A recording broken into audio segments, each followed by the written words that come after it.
ఇక 12th week eliminate అయ్యి దివ్య Nikhita eliminate అయ్యి బిగ్ బాస్ బస్కి అయితే వెళ్ళిపోయింది. ఇక బిగ్ బాస్ బస్కి వెళ్ళగానే శివాజీ గారు అడిగే క్వశ్చన్లకి దివ్య నిఖిత షాక్ అయిపోయింది. ఇక శివాజీ గారు అడిగే మాటలు చాలా స్ట్రాంగ్గా చాలా గట్టి క్వశ్చన్లే అడిగిరు. ఏమనంటే, దివ్య ఏంటమ్మా నువ్వు లోపలికి వెళ్ళింది దేనికి? గేమ్ ఆడడానికా లేదంటే భరణితో బాండ్ పెంచుకోవడానికా అంటే, సార్ నేను గేమ్ ఆడడానికే వెళ్ళాను సార్ అంటే, ఇన్ని సీజన్లు చూసావు మరి వై భరణి అంటే ఆమె ఏమీ మాట్లాడదు. అయితే నువ్వేంటమ్మా తనుజకి అయింట్మెంట్ రాస్తుంటే నీకేంటి అసలు ప్రాబ్లం? తనుజకి అయింట్మెంట్ రాస్తాడు, తనుజని ఎత్తుకొని కూడా తిరుగుతాడు, నీకేంటి అసలు ప్రాబ్లం? నువ్వెందుకు వాళ్ళిద్దరి మధ్యలో వెళ్తున్నావు అని చెప్పేసి అడగగానే దివ్య నిఖిత అంటది, సార్ నాకేం ప్రాబ్లం లేదు సార్ వాళ్ళిద్దరు కలిసి ఉంటాయంటే, మరి అలాంటప్పుడు ఎందుకమ్మా నువ్వు వాళ్ళిద్దరి మధ్యలోకి ఎందుకు వెళ్తున్నావు? ప్రతిసారి నీ పొసెసివ్నెస్ అక్కడ బాగా కనిపిస్తుంది జనాలకి, ఆడియన్స్కి.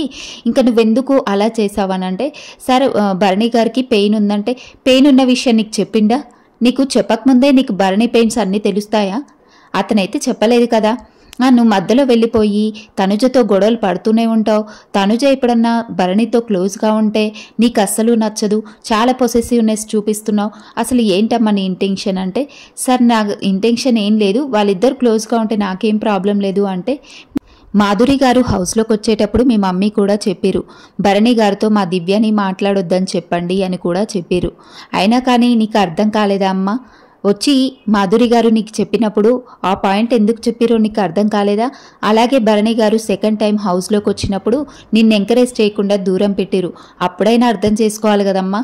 ఏదో భరణి గారి పెయిన్ నీకు అర్థమవుతుంది, భరణి గారి ఇంటెన్షన్ అర్థమవుతుంది, కానీ ఇలాంటివి అర్థం కాదా నీకు అంటూ శివాజీ గారు అడగగానే, సార్ నేను ఎప్పుడూ ఒక బ్రదర్ బాండ్ లాగే ఉన్నాను, నేను అతనితో ఆడాలి, కలిసి ఉండాలి, కలిసి ఆడాలి అనేసి ఒక బ్రదర్ బాండ్తోటే ఉన్నాను.